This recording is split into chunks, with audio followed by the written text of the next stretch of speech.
time. All right, today I want to welcome Nick Metz. Nick is a 36-year law enforcement veteran who has served 2 major city police agencies. Most recently, Nick was chief of police for the Aurora Police Department, from which he retired January 1st, 2020, after 5 years of service. It was in Aurora that he oversaw over 1,000 law enforcement personnel in an incredibly diverse population of almost 400,000. Prior to becoming chief in Aurora, Nick spent 31 years with the Seattle Police Department, where he worked patrol and many different specialty assignments and rose to the rank of deputy chief, number 2 to the chief of police. As an assistant chief, he earned a Medal of Valor for his role in assisting in the apprehension of an armed suspect who shot a bus driver and attempted to drive off with a bus full of passengers. Nick has had a long passion in caring for first responders, where he created a full-time wellness unit in both Seattle and Aurora. He has assisted in countless programs and training centered around promoting mental health wellness for first responders and their families.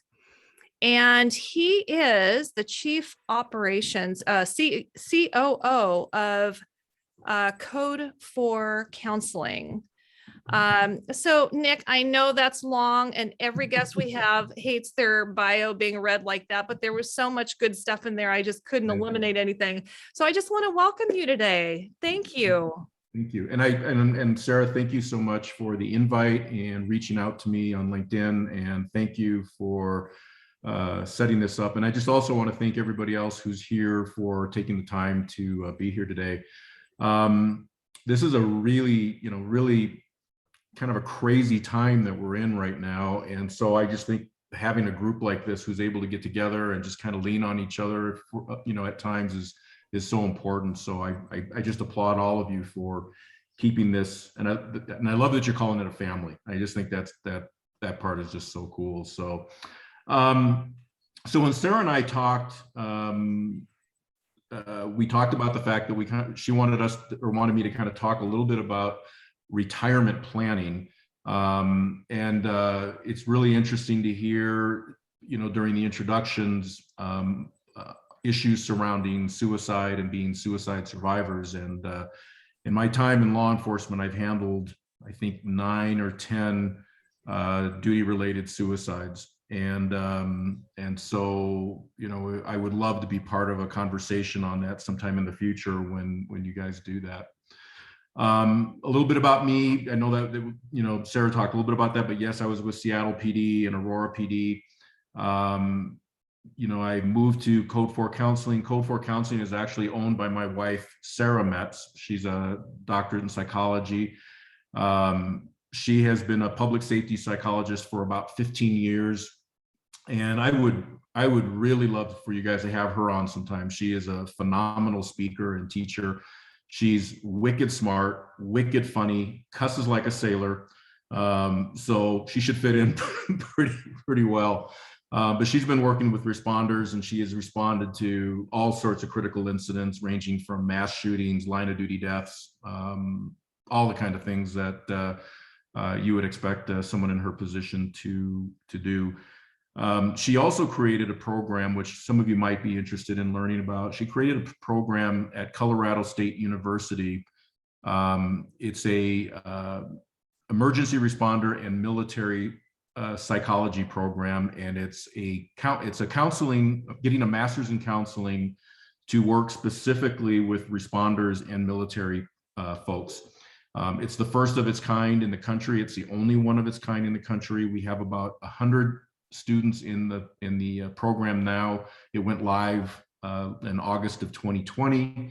And it's really going well. We have the majority of people who are in the program are responders. There's some who are military, family members of responders, and then you just have some who just, their passion is they want to work with military or they want to work with responders. So it's a pretty cool program. And so if you're ever wanting to learn more about it, feel free to reach out to me. I'm actually in the program. I'm about right between a halfway and 3/4 way of the program. It's stupid hard. My wife gives me absolutely no love when it comes to it. I get no benefit at all when it comes to the program, but it's a really well put together program. And again, it's strictly towards helping, teaching future counselors how to work with responders and military. So, like I said, as I said earlier, one of the things that Sara and I talked about is the issue of retirement planning. And I think sometimes when we think about retirement planning, or we see the posters up around our agency that says, hey, somebody's going to do, retirement planning, we typically think of it as from the standpoint of financial planning.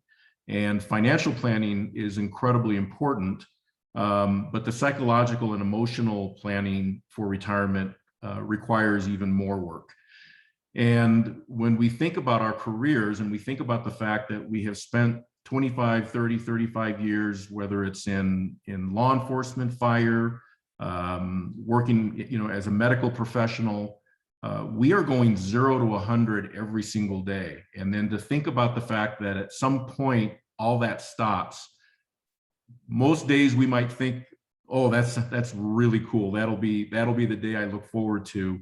And it is really cool, taking it from someone who has retired, but it also has some emotional and psychological impacts that a lot of people just really aren't prepared for. And so that's kind of what I wanted to chat a little bit about today. Real quick, and first of all, I want to just put a warning out that I have self-diagnosed ADHD, and I'm going to guess the majority of you on here have self-diagnosed ADHD. Otherwise, we probably wouldn't be responders or medical professionals, because we're the kind of people that we don't like doing the same thing every single day. And so you'll find during my presentation, I have all this stuff that's written in order. It never goes in order. I just start bouncing all over the place. So if I do, forgive me if I miss something, or I'm starting something and you're like, you know what, you didn't finish where your point here, bring me back. No problems at all. Happy to do that. But I wanted to back up demoing my ADHD.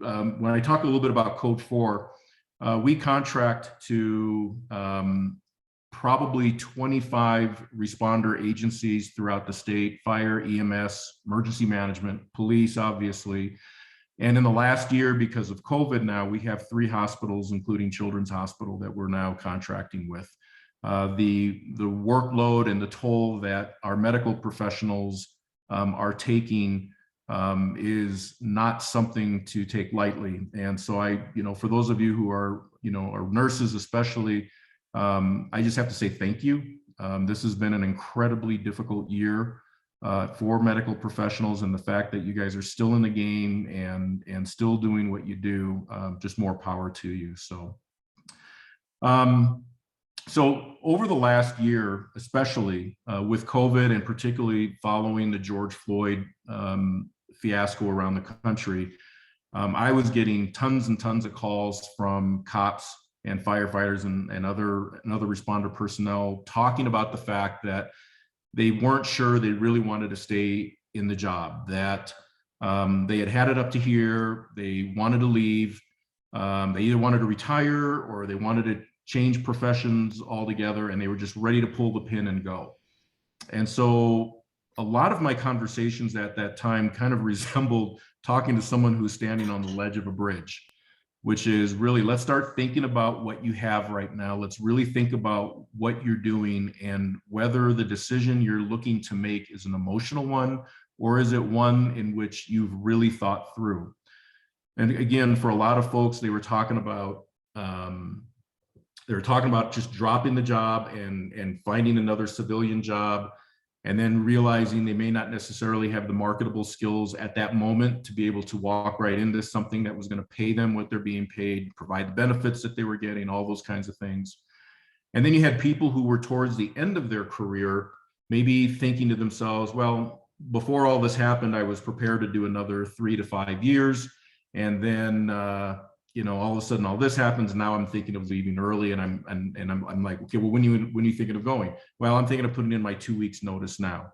And then I'm like, okay, let's put the brakes on, because you're going to make an emotional decision that you really haven't had a chance to think through and potentially have some really deep regrets down the road. And so that's really what got me thinking about the whole retirement plan or changing career plans, which again goes back to, we often think about retirement planning from the dollars and cents aspect. When I was going through my thinking about retirement and planning and everything else like that, I was about a year out that when I really started thinking about what I wanted to do. And so first and foremost on my mind was to make sure that I was financially ready. And so once I realized that that was going to be good, I remember thinking to myself that, knowing me, I'm going to end up being really bored if I don't have some kind of plan in place. And so I started working on all that. My wife was creating this master's program, and I'm like, I want to do that. My passion has been working with responders and their families. This is what I want to do. It keeps me connected to the profession. It's been a long passion of mine. So I was like, that's what I want to do. Okay, I've got that down. And then becoming the COO of Code 4, the Chief Operating Officer. And part of that was I wanted to make sure there was still the word chief in the name. So I was like, okay, I told Sarah, I'll do that one. That's fine. So I'm running the day-to-day operations there, and really just, having a whole lot of things, that I was going to do from a standpoint of hobbies and all those kind of things. And so then I, about 4 months out, I announced that I was going to be retiring. I announced in September of 19 and said that I would be retiring on New Year's Eve. And in a lot of ways, that was a mistake, because what happened was that during that 3-month period, it was almost a little too long, because all of a sudden now you start watching all the politics that are going on around. People are jockeying for positions, who's going to be the next interim chief or the chief, and who's going to get what. And it was just kind of an ugly thing to watch. And so I knew, for me, if I had thought about that more, thought that through a little bit more, I probably would have announced and left, provided a much shorter period of time in between those two.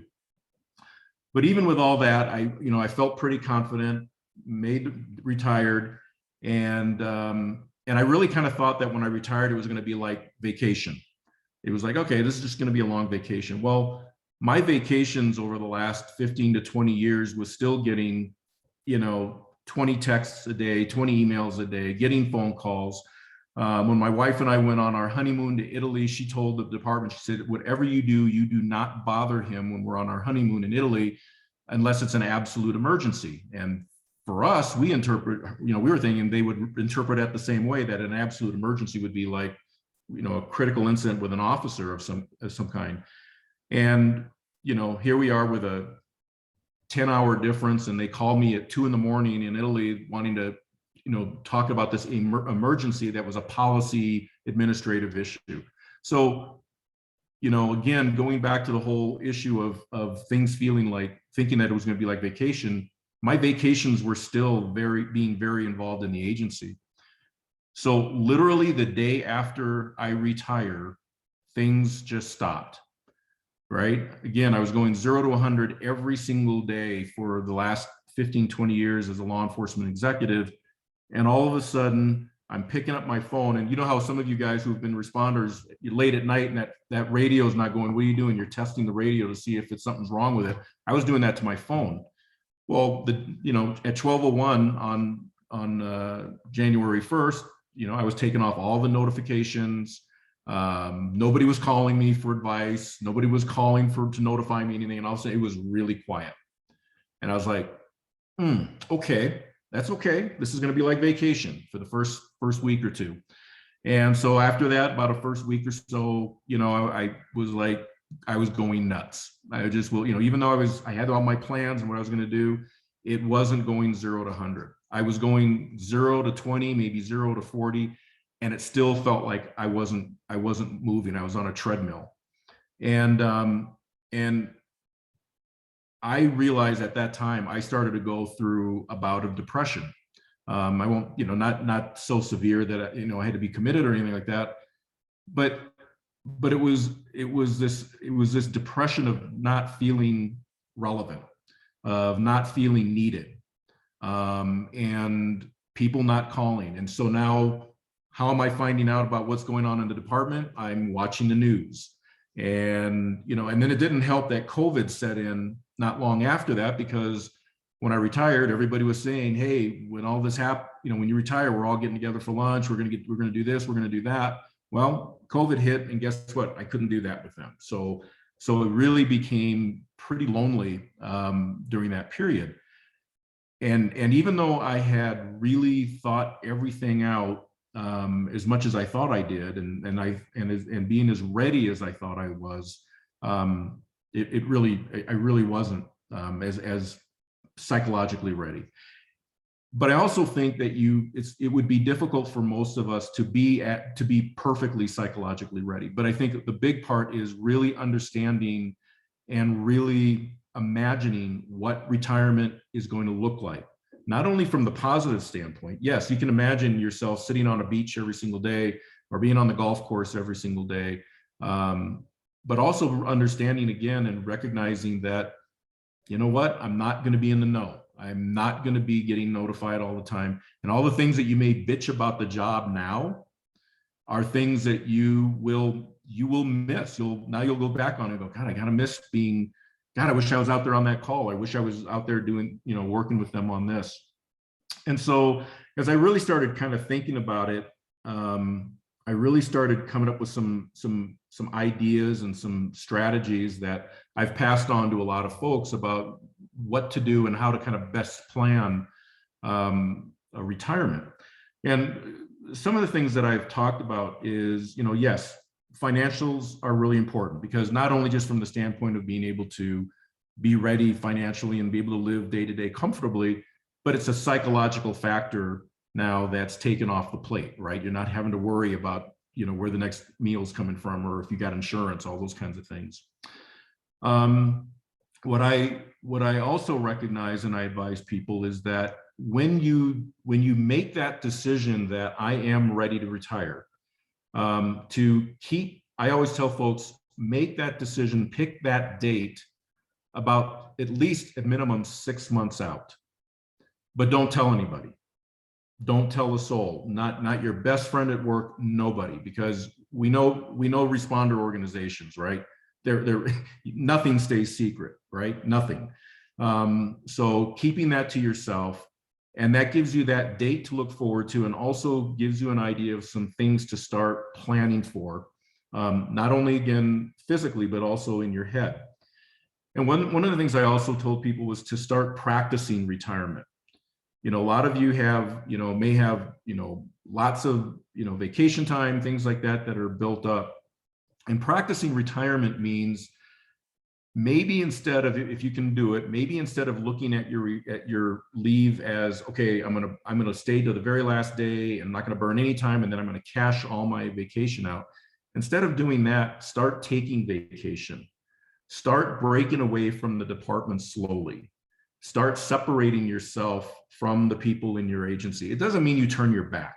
I'm not suggesting that at all, but just getting used to the fact of, I'm going to take time away.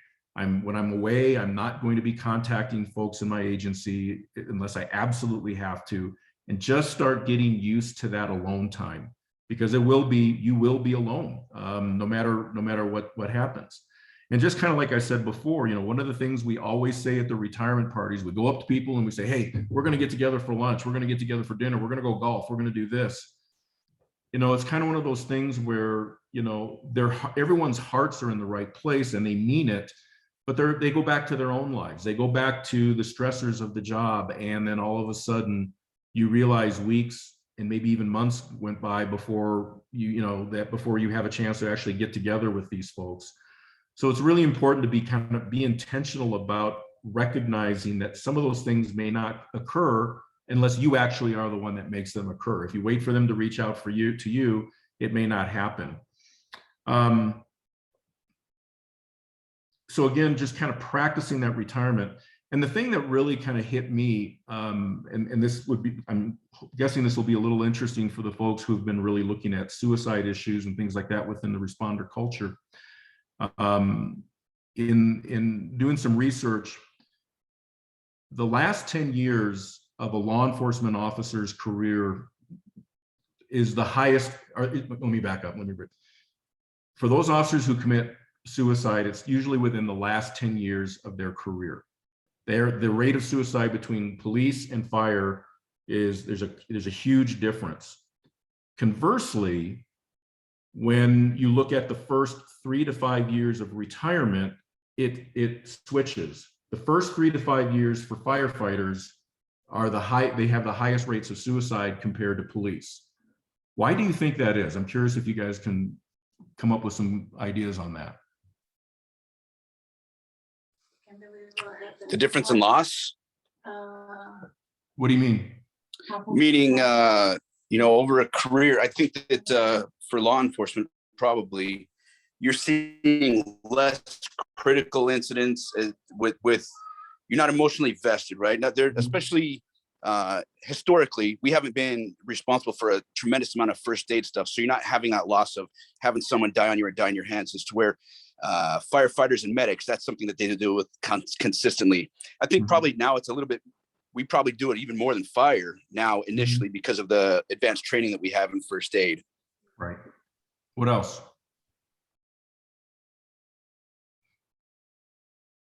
Well, if you think about it, fire has a built-in support system, right? When fire goes to a critical incident, they go to a fire and someone dies in a fire, a citizen dies in fire.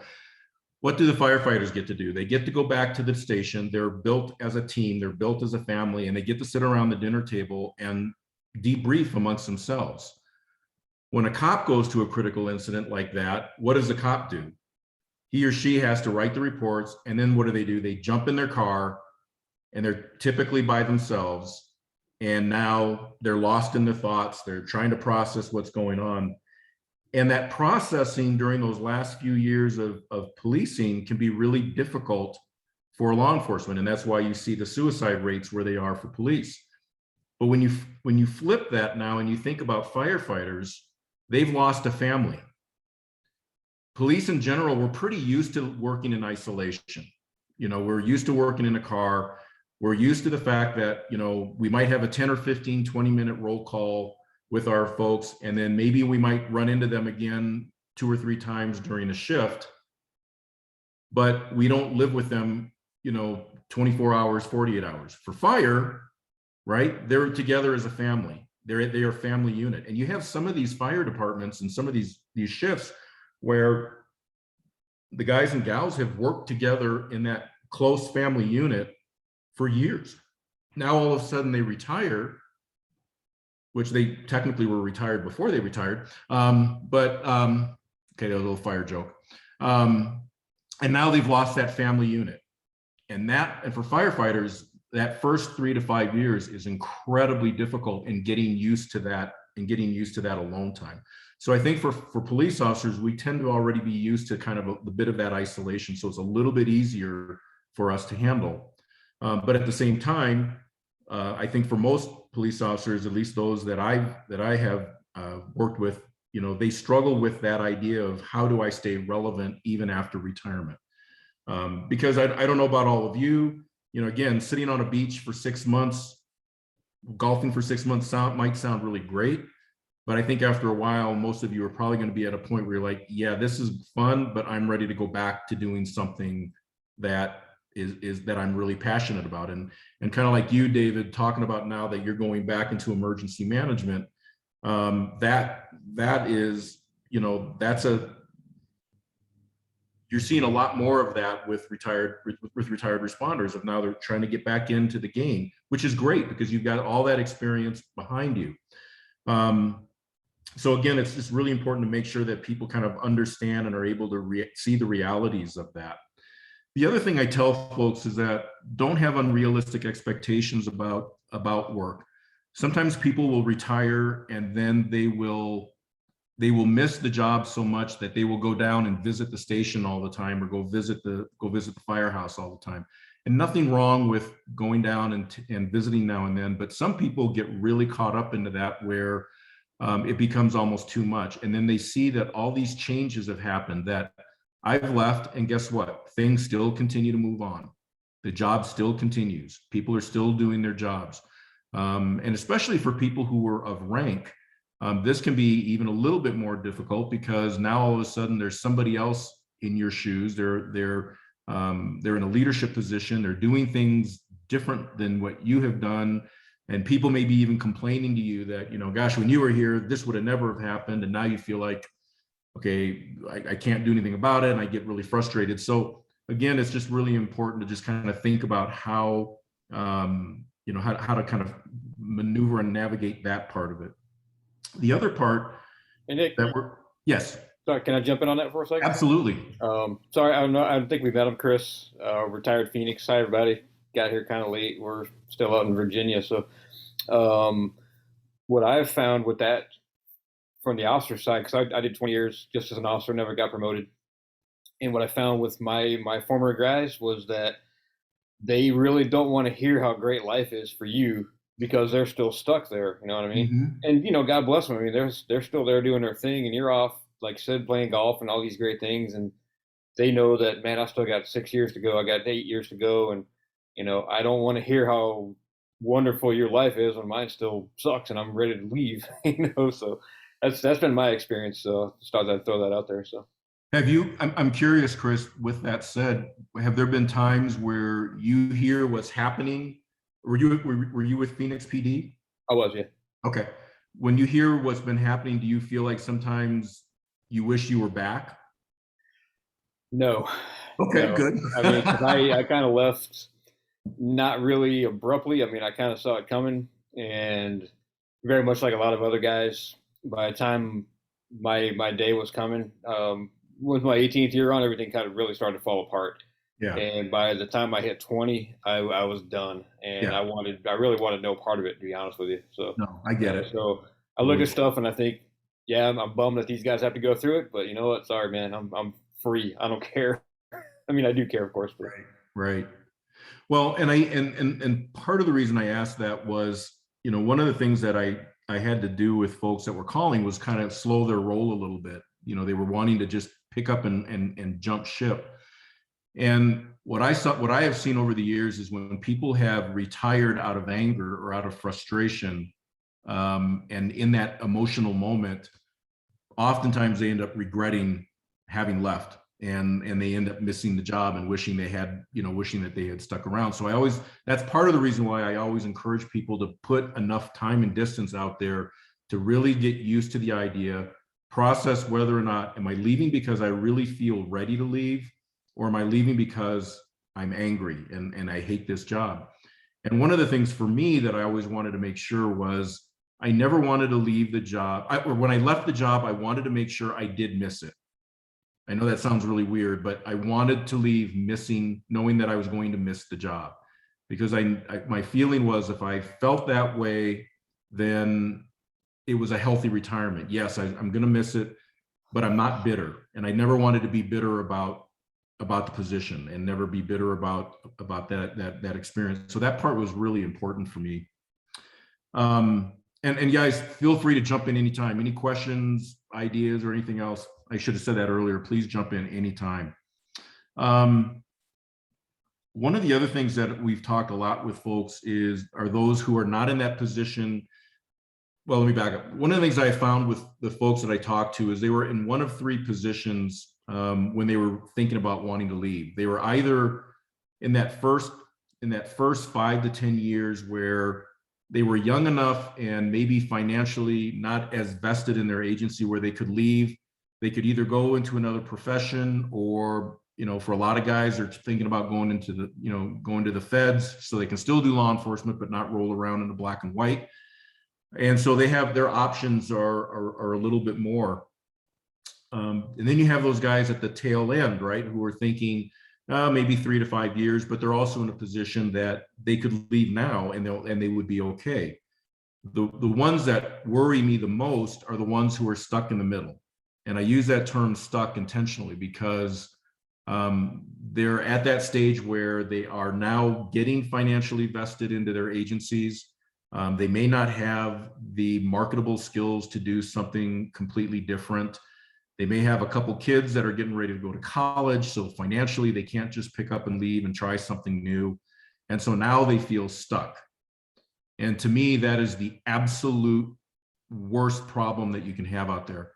To have cops out there right now, especially cops, I'll say cops, but I think in any responder profession, is to have people working who feel stuck.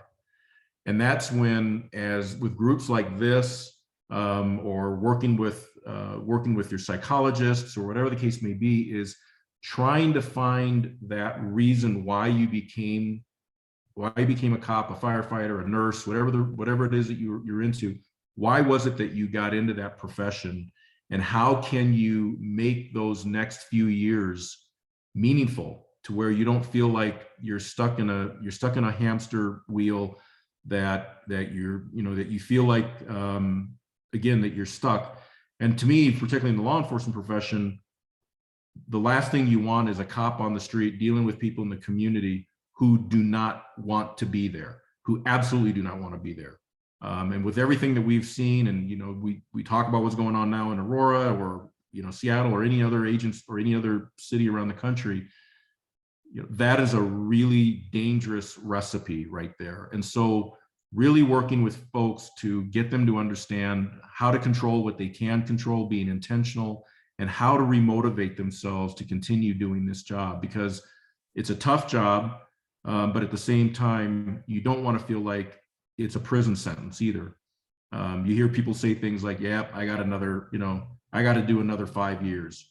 It sounds like a prisoner saying, how much more time they got before they can get parole or probation.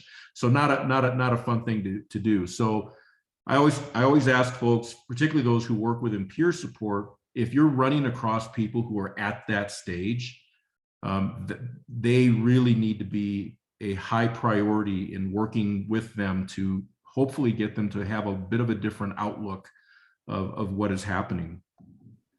You have a lot of folks now too who are looking at going into the private sector, and I think because they want to get out of law enforcement, and for a lot of them, they've never worked the private sector before. And for those of you who may have worked the private sector, it's completely different. And so there's actually an organization out there called Cop to Corporate. It's coptocorporate.com. But it's not just for cops. They work with firefighters and medical personnel and others, but they teach people how to prepare themselves for working inside the private sector. Because it's a different world, the expectations are different, the pressures are different, and it's not what we're used to as responders. And so a lot of responders go into these jobs, these investigative jobs, like with insurance companies, or they think they're going to go work for Axon or some other company and sell tasers and all this kind of stuff, which is great.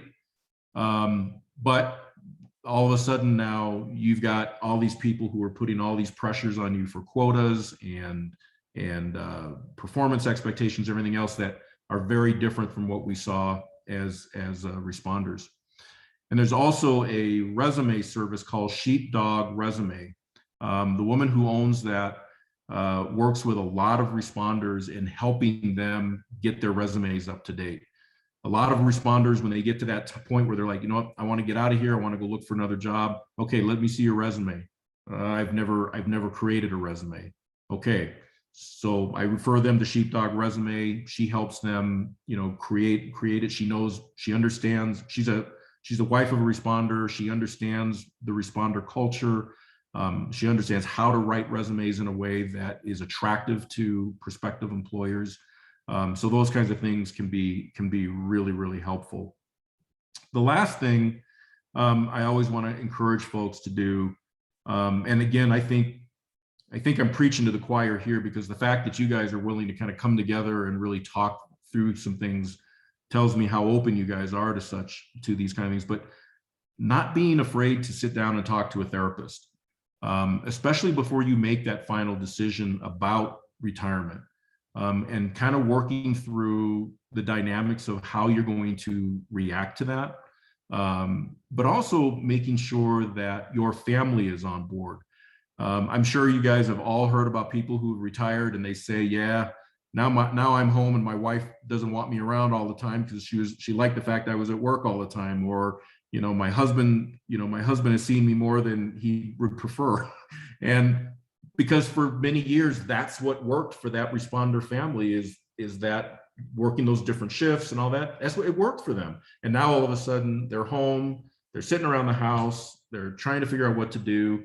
They're struggling with the retirement. And so bringing the family together and having those meetings with the therapist can be really helpful. So this is usually a couple hour presentation, so I don't want to take that much time, obviously, but I definitely wanted to open it up for questions, or, if you guys have some ideas or, things that have worked for you, if you've been, either retired or things that you're thinking about as you think about retirement, I'd love to hear it.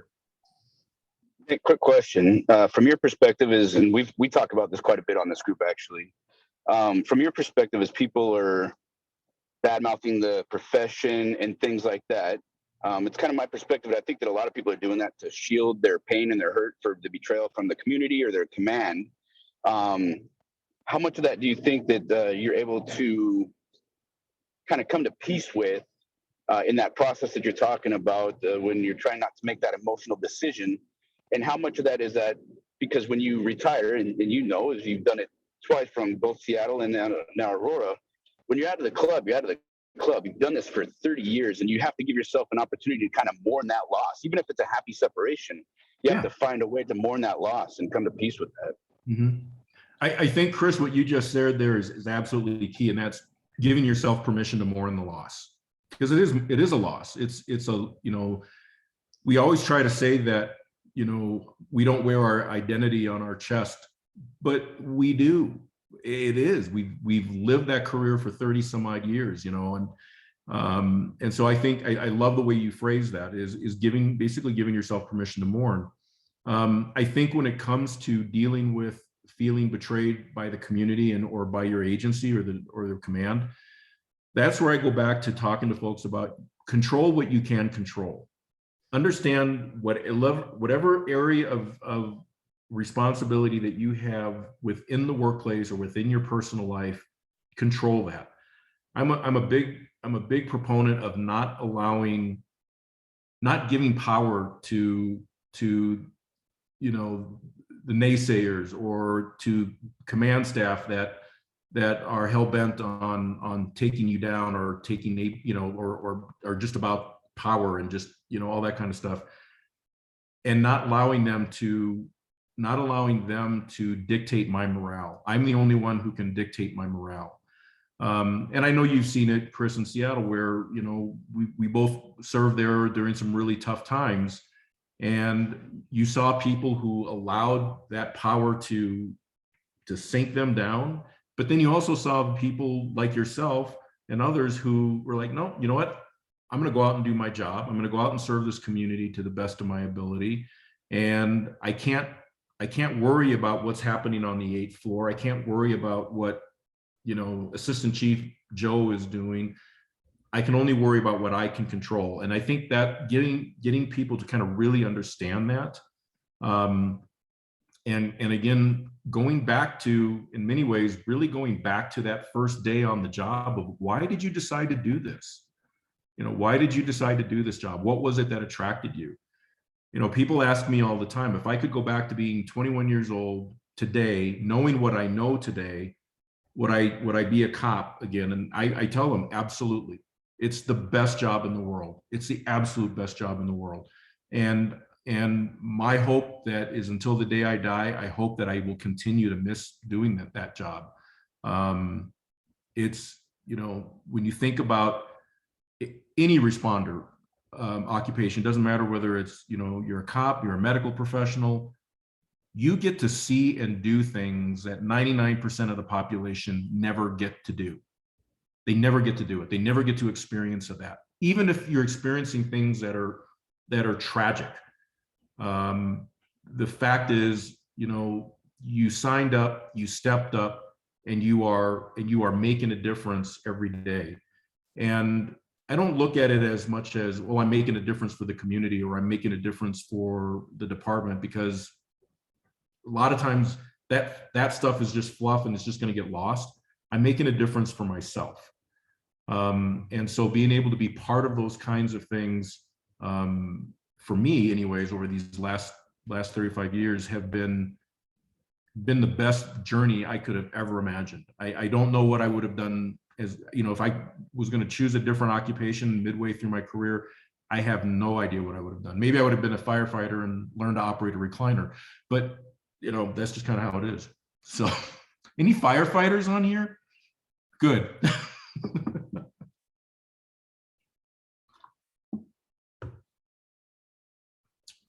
I'll pipe in real quick. So Nick, first of all, thanks for going through all that. I for one certainly appreciate it. I can relate to, you know, so much of that. Our retirement coincides with each other. December 31st of 19 was my last day. And we were same day. Yeah, man. And I also went through the vacation phase before, you know, somewhere around February 1st to the 10th, things started to unravel and you start reliving crap in your head from the last, you know, umpteen years. And it's now I geek out over the scanner every now and again and still listen to crap. But the I just found it interesting because I'll give you 30 seconds of my history is that our experiences were very different in that I was a boots on the ground operations guy for my entire career and never was in a position to get promoted, most of which was my own fault. And I do have some regrets with that, both from a financial perspective and from just the leadership experience perspective. My agency that I worked for was only 50 guys, so it was much smaller than any opportunity in any place that you worked. But I found it very interesting that you said how lonely you felt after you left, because I felt the same way with my retirement and kind of feeling left out. And what I had said to someone else, which I thought your perspective was interesting, where you felt like your world kind of like stopped a little bit, if I understood you correctly, and things are moving. I felt that way as well. And I felt like the world was going at 100 miles an hour and I was stuck. And then when COVID hit, I was probably one of the few people that were happy about it. And because the world stopped. Yeah. And I felt like I had a chance to catch up. Yep. And reestablish myself in a way that everybody else is, you know, freaking the fuck out about, you know, some disease. And I'm at home like, dude, this is cool. I get a chance to breathe and figure out my shit while the world stops. So I just thought that was very interesting. And you know, I find it comforting almost in a way that I wasn't the only one with that disgusting opinion. But it's just interesting to hear you say that, especially coming from the position you were in, that you still miss that connection. And you did get to a position in two places where you've completed the career opportunities. I felt like I left a lot on the table, which is why when I walked away, I was struggling with it a little bit, but I appreciate you sharing that, and it's so relatable. I love hearing what you said, because you just validated for me what I was feeling, that again, kind of like what you just said, it's nice to know that I wasn't the only one thinking that. I was actually pretty happy when COVID hit. Yeah, it's a disgusting police humor, but it is. But you're right. It was a time where you felt like, well, the world's got to stop too. So now everyone's going the same pace for the most part, and that actually was kind of comforting for me. Not that I would ever wish that on anybody, but it just was. You know, it's funny. Maybe I'm odd man out. You know, I worked private sector for the vast majority of my career, and I'm, you know, according to my retirement plan, I'm fully vested. So I was one of those that was 100% in. But when I slowed down, you know, I'm happy to slow down. If I never hear another alarm beep or another this or another code or whatever, like, I'm glad, leave me alone. Let me stay home and cook and sew and do all the stuff that I could never do, because I was always working weekends and doing double shifts and working holidays and back to back, you know. And so where I think a lot of people have trouble slowing down. Like I was glad to slow down. And then when COVID hit, I was like, man, now all these people are home like me, and it was different, like, can't they go back to work now? Right. But it was different. Like I missed, so I feel like, I mean, I loved my career. Don't get me wrong. I loved my career, and everything I got to do, but I missed so much of like life. I feel like I missed so much life because I had that career. There was never time to do me things. And so now it's like, leave me alone. I mean, I could get lost in my own world and not talk to anyone and be just fine because I'm enjoying doing the things that I never had time to do. And obviously, Brenda, you are much healthier than David and I. From that standpoint, I envy that. I really do. And I think that was, for me, it took me a long time to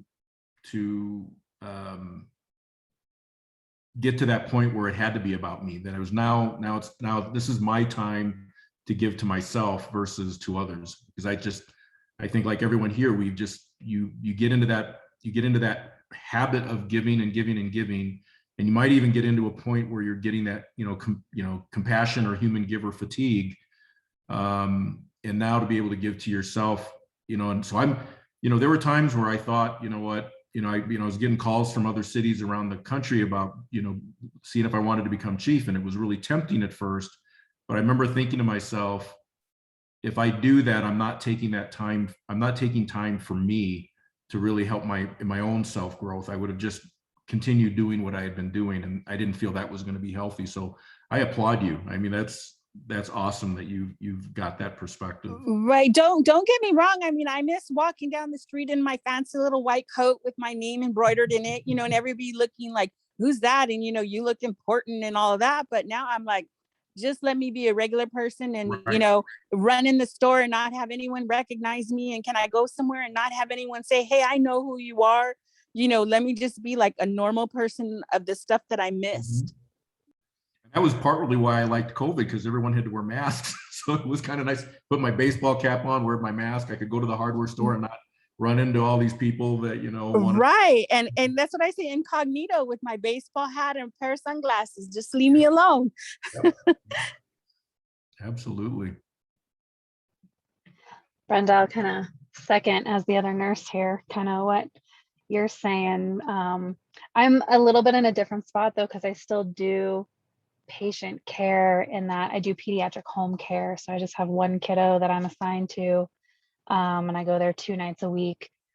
And so I kind of like in the same way, I like it because I'm alone and I don't have to deal with everything. And then, when COVID hit, like I was not surprised because I was in St. Louis when SARS hit. And so I wasn't surprised at all about like what was going on. And, I knew then we weren't prepared for something like SARS to happen again. Right.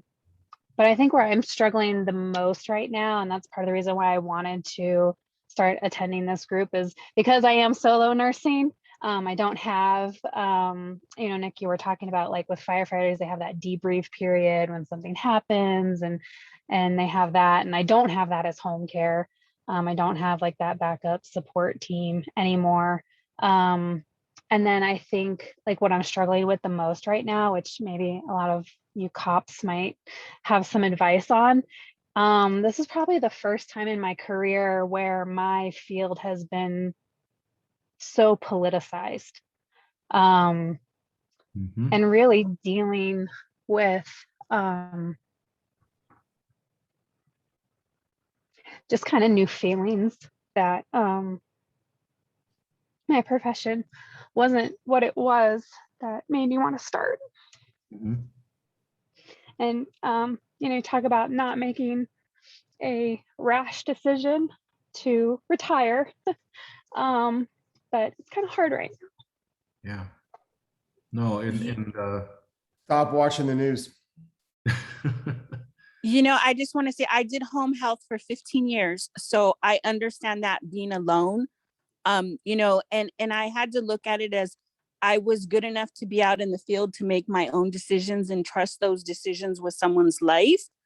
but I understand the feeling of being alone out in the field, because it's just you.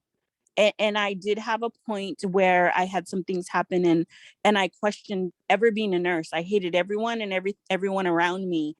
And I didn't want to be a nurse because I didn't like the way things were going. So in that aspect, I can relate to what you're saying. I think just to recapture what Nick was saying, when you get this point where you have giver's remorse, I think there's, I tell people all the time, you have to care. We all have to care because that's part of our job. But I think that we find ourselves giving too much. Give as much as you can and care as much as you can without caring too much, because we can't hold all that burden. It's not your burden to carry. And, you know, whether it's, even though you're doing home health care, you feel that you're by yourself, I promise you you're not. God bless you. Thank you so much for being on this call and in this group, because this will help you decompress that. That's what this is all about.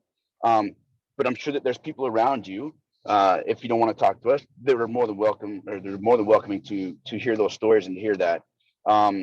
You know, I think that, as Nick was talking about, don't give anybody the power to have that control of you.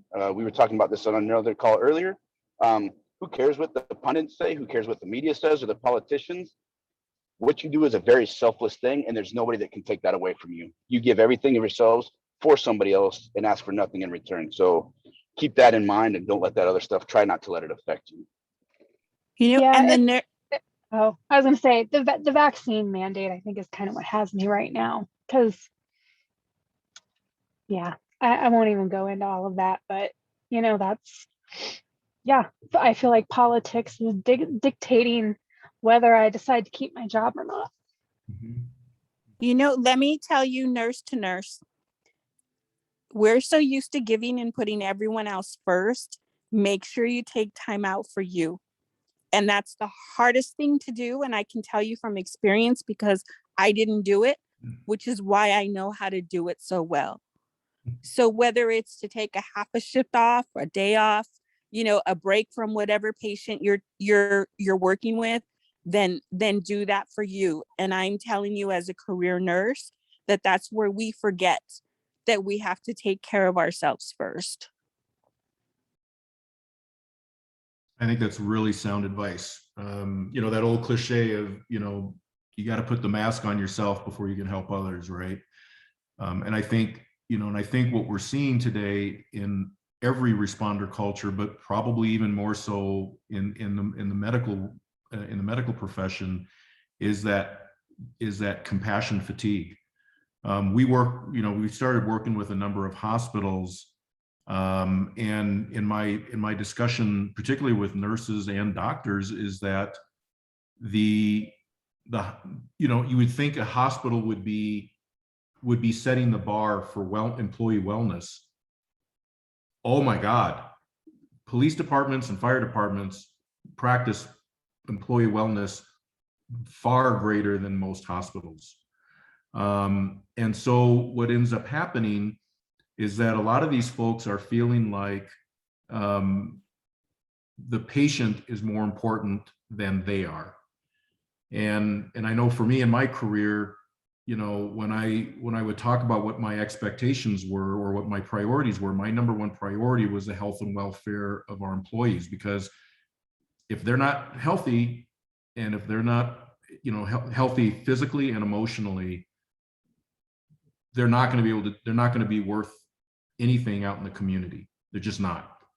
And I think right now that's what what I see in the medical profession is happening, is that, you know, they're being told you got to make sure you see a patient with, you know, every certain amount, you know, every 10 minutes, or you've got to, you know, when they hit the call bell, you got to be there within 5, and yet you just left another patient hanging on some other issue. And so there's a lot of, you know, it's been interesting, because it's been easier for me in having conversations with responders, trying to get them back on track and realizing why they love the job. But in talking to especially the nurses right now, it's almost impossible to get them to really see that right now. In the nursing world, it's talked about, you know, wellness and employee wellness, this and blah, blah, blah, blah, blah. No, it's all talk. It's all talk. When it actually comes down to it, you're pushed to put the patient first before you. And regardless of how well they make it sound on paper, when it comes to the real world, it's not like that. And I know you've seen it and I've seen it, and I don't care who tells you that they're doing a good job. It's very easy to manipulate it on paper and make it look like it's being done. And it's all nice and pretty to have it packaged in writing. When it comes down to actually putting it in effect and taking care of the nurses and the staff behind the scenes, it's not being done. Can I jump in for a quick second, Sarah? Oh, please do. Yeah. This is just my take, and this is a speech that I gave another kid out in Memphis years back. So is it Sarah Marie or just Sarah? I don't know. It's Sarah Marie.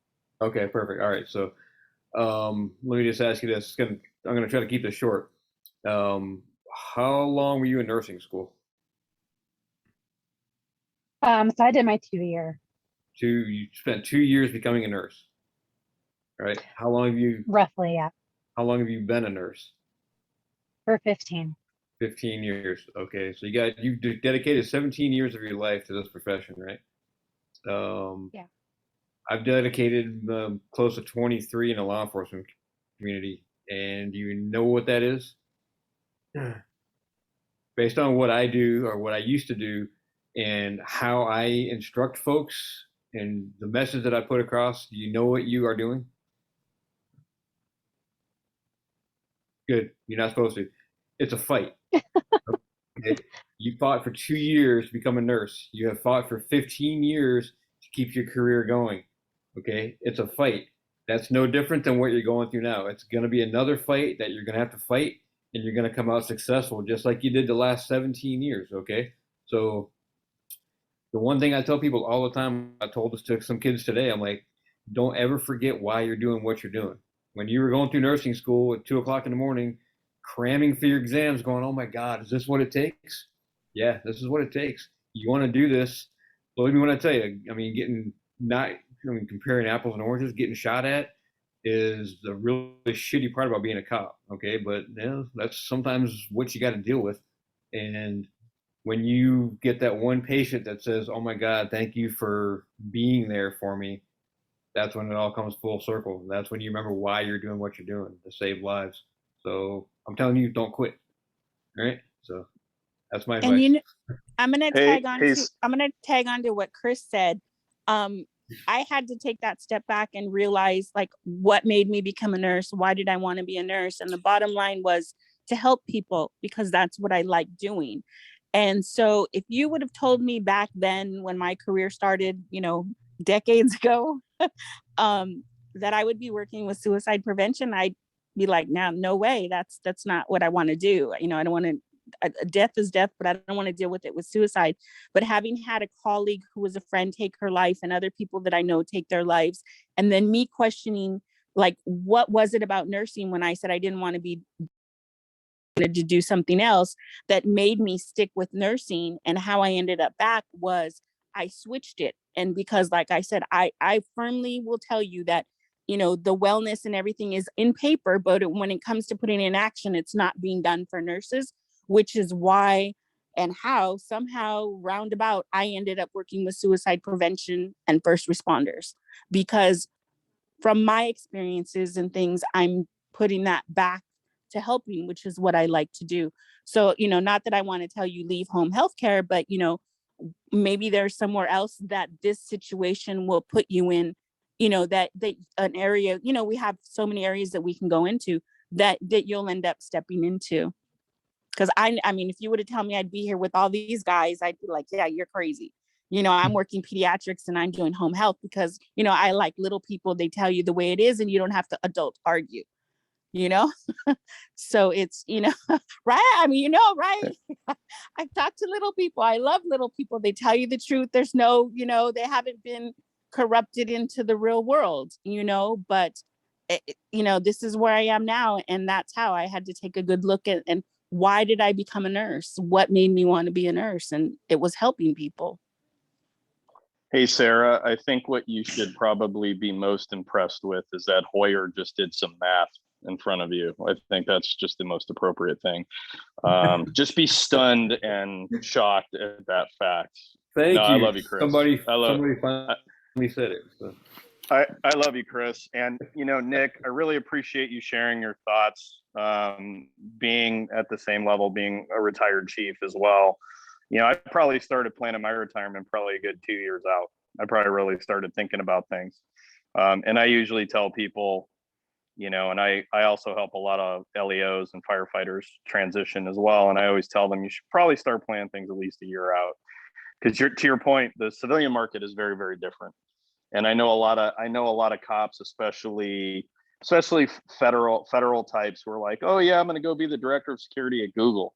And then when they go there, they want it to be just like the Bureau, or they want it to be just like some other organization. And you're like, yeah, you're not a good cultural fit for that type of organization. I know plenty of folks who've worked at Facebook and Google and some tech companies, and they're just never really a good fit. And I experienced the same thing. I probably got phone calls, I don't know, probably for about a week after I retired. And I retired January 4th, 2019. And I got a few phone calls, but after that, phone call stopped. And then, to your point, people are very well-intentioned. But, unfortunately, they don't, and for me, I ended up starting my own business, consulting and risk management firm, but I also do training for law enforcement, and I do training right now for the LA County Sheriff's Department. So I don't necessarily feel retired because I'm still so very closely associated with it. However, you can still feel the difference. Like you're not the chief anymore. You're not in charge, right? Absolutely. So I get it totally. Yeah. No, it's a heck of a transition. And I think to your point of you saying that, I think you're kind of thinking the same way of me as me, is that is doing something that keeps you connected to this job, because I'm guessing this job has been very good to you.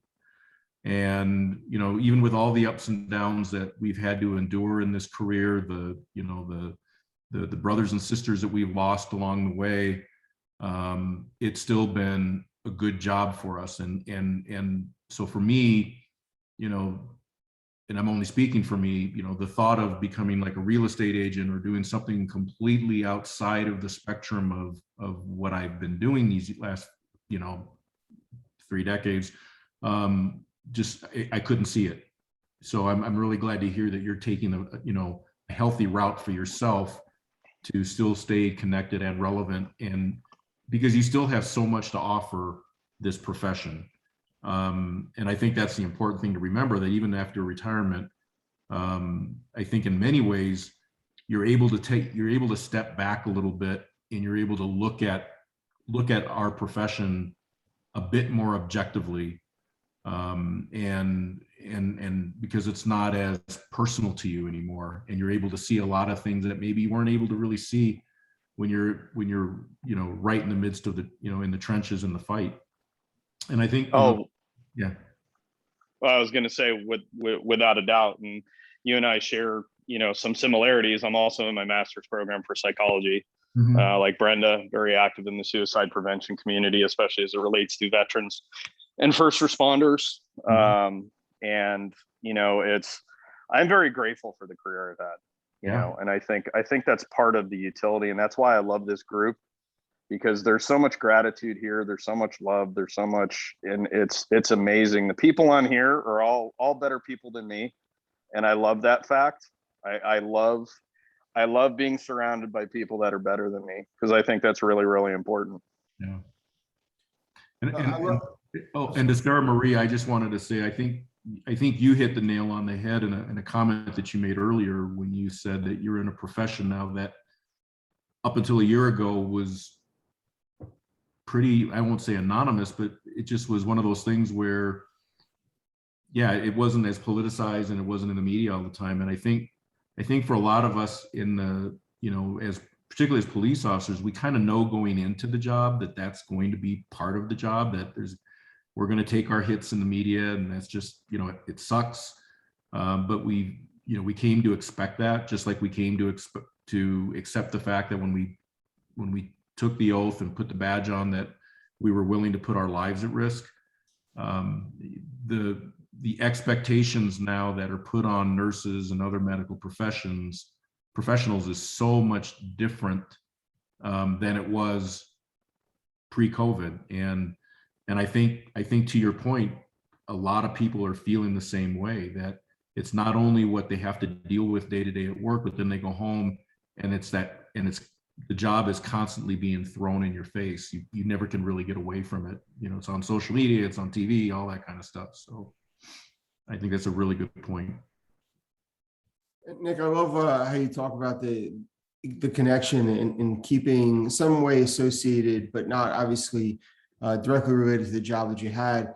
And the things I try to coach some of my friends that are on the way out the door with is there's different ways to have that connection. And for one, I'm an avid cyclist and I connect with a bunch of cops that like to ride bikes. Mm-hmm. And I think that for me is a healthy way to keep that connection. You still hear about inside stuff in different ways without being part of the nonsense. Mm-hmm. And so in that vein, some of my friends, and I'm out here on the East Coast, I'm in New Jersey, and I can tell by the hair gel. What's that? I can tell by the hair gel. Come on now. Gotta get my fist pumped on. I'm too far from the Jersey Shore though. The one thing that I find interesting about my friends that are like NYPD or Jersey City, Newark, they all get to retire with a Class A uniform. And that's not something that a lot of our smaller agencies here on the East Coast generally do. Mm-hmm. NYPD, one of the, if not the largest agency in the country, and then Jersey City, Newark, they're all, 4,000 or 5,000 guys plus. I'd be curious to hear your perspective on that, because I know, like, when I left, when I had to hand my stuff back, to me it was like a gut punch. They literally asked for my bike patrol sneakers back. Like, are you serious with this? Like, it was crazy. They were going right in the garbage, but they refused to let me keep them. It was weird. So, I love the idea of these agencies that allow you to then come back to things as a retired guy, or go to funerals wearing your uniform and your retired badge. And I'd be interested to hear with the agencies that you've worked for, if that's something that you guys do or did, or if you think that's even healthy, or is that connection, or is it too close? No, I think your point is right on. First of all, I think so many law enforcement agencies or responder agencies in general do a horrible job in supporting retirees. I know of agencies where it's literally go to that room, turn your gun and badge in, and peace out, paperwork, and bye. Those agencies that really embrace the person when they're retiring and celebrate that retirement, and provide the kind of things that you're talking about, whether it's a dress uniform or the retired badge, or all those things that are so important to our identity. And so I was fortunate both with Seattle and Aurora that those things existed, and so many others that retired before me certainly benefited. But there's a lot of agencies that it's kind of like, thank you for your 30 years, boot you out the door, don't come back, don't call us, we'll call you. And that's really sad. And so there's a lot of agencies that have retired officers associations and give retired officers the opportunity to do things like help plan memorials for retired officers, or work at the certain fundraisers and things like that. So they're not there all the time, but at least they can come together and socialize, and there's people there that they recognize and who grew up in the same era that they did in the agency, and they can relate to, versus walking back a year or two later and there's all these 21, 22-year-olds running around and they're like, when did this happen? Right. And just feeling really alienated. So I think the point you make is absolutely right on. And I think that's where, if you're still with an agency that you haven't retired from, I think really kind of putting them on notice that they've got to do to really check themselves. And are they doing a good job to support their, you know, retired officers? So like one of the things that we fought for and we finally were able to get it was to make sure that, you know, we created like for Aurora, we created a retired officers peer support. They get together kind of like what you're doing here on a regular basis, but also for them to actually still be able to get psychological services after. Because so many of them, they might be doing okay with retirement, but they're still carrying the stress injuries that they you know got so many of throughout their career and never got resolved. And now, you know, you hear all the time about retired officers struggling with substance use and you know the issue of loneliness, and you know maybe they weren't that popular or that social when they were working in their agency, but it was something for them to do and it was relevant to them, and now all that has stopped. So, you know, we've been really pushing hard for agencies to, you know, continue to provide psych services. We're creating a foundation at Code 4 so we'll be able to actually take the people who are in that psych program that I was telling you about, and when they're doing their internships, they'll be able to work through this foundation to actually help provide psych services for retirees specifically. That's wonderful. That was actually going to be my question. If you could just share a little bit more about Code 4. Mm-hmm. So Code 4, again, we have 10 therapists. Everyone's got some just incredible backgrounds. We have a couple therapists who are former responders.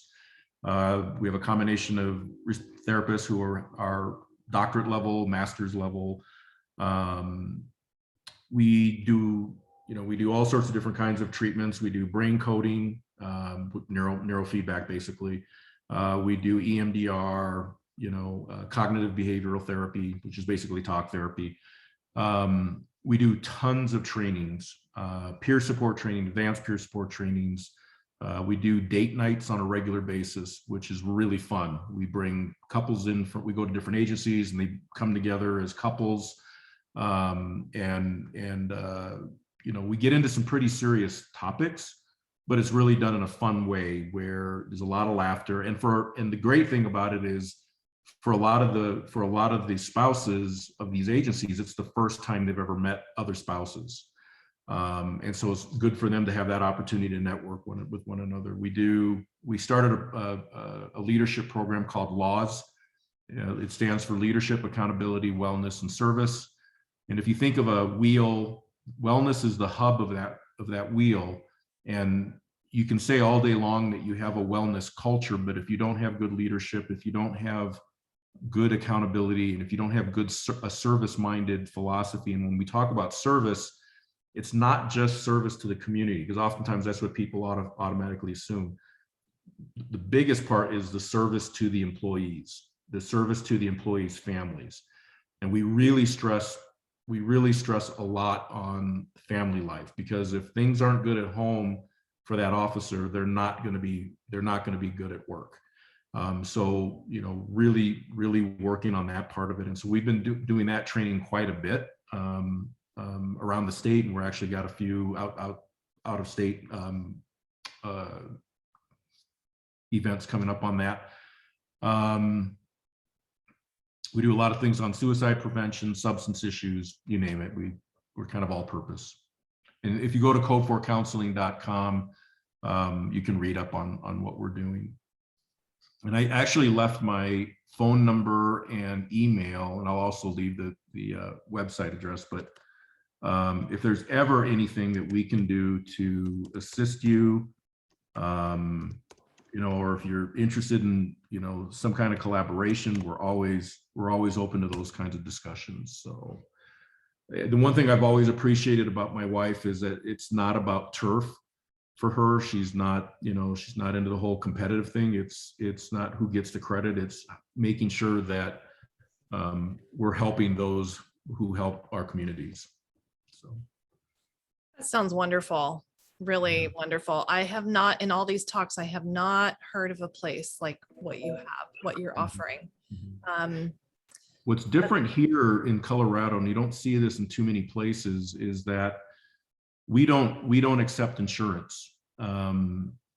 Most of the agencies actually pay for for their employees to get the psych services. So like we contract with, with like Douglas County, which is a large county here. They allow their folks to come to us up to 6 visits. They allow their family members to come to us up to 6 visits, and the county pays for all that. And so it's really cool in being able to really help instill that culture of wellness.